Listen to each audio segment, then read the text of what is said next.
সুস্থতা আল্লাহর সবচেয়ে বড় নিয়ামত। শরীর সুস্থ থাকলে মন ভালো থাকে, আর শরীর অসুস্থ থাকলে মন ভালো থাকে না। হ্যালো এভরিওয়ান, আসসালামু আলাইকুম। কেমন আছেন সবাই? আমি দীর্ঘ 1 মাস থেকে খুব অসুস্থ, একদম ভালো লাগছিল না। তো আজকে ডাক্তার দেখাবো, কালকে ডাক্তার দেখাবো করে করে আসলে ডাক্তার দেখানোই হয় না।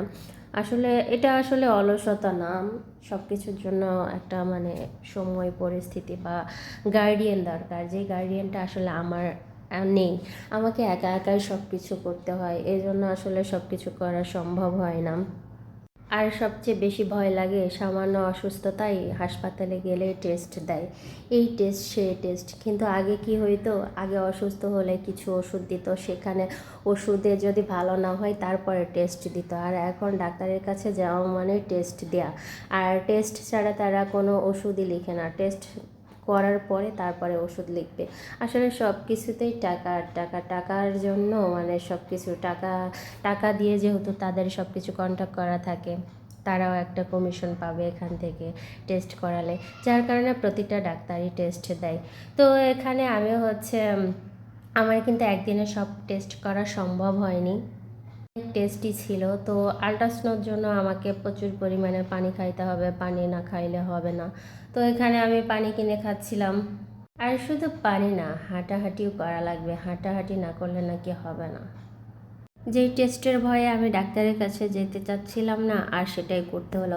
আমি সব বিষয়ে একটা জিনিস খেয়াল করেছি, আমি যে জিনিসটা বেশি ভয় পাই সেই জিনিসটাই আমার সাথে ঘটে যায়। কেন ঘটে যায় জানি না। আমি যেগুলো প্রতিনিয়ত স্বপ্ন দেখি সেই জিনিসটাই দেখি যে আমার ওপরে ঘটে। আগে থেকেই আমি টের পাই যে হয়তো এটা আমার সাথে ঘটতে পারে, এজন্য আমি প্রচণ্ড ভয় পাই। জানি না কেন এমন হয়, আর আমি সব সময় যেটাতে ভয় পাই সেই জিনিসটাই হয়ে যায়, এজন্য খুব বেশি ভয় লাগে। সবার ক্ষেত্রে সব কিছু পজিটিভভাবে নিলেও আমার ক্ষেত্রে আমি সব সময় নেগেটিভভাবে নিই। আসলে কখনো আমি কোনো কিছু পাই না, তো এজন্য আমার মনে নেগেটিভটাই আসে। না পেয়ে না পেয়ে নেগেটিভ ধারণাটাই আমার মনের মধ্যে বেশি আসে, তবে অন্য কাউকে নিয়ে কিন্তু কখনো না। আরও একটা ভয় পাচ্ছিলাম, হাসপাতালে যাওয়া 8 থেকে 10 হাজার টাকা টেস্টে দিবে।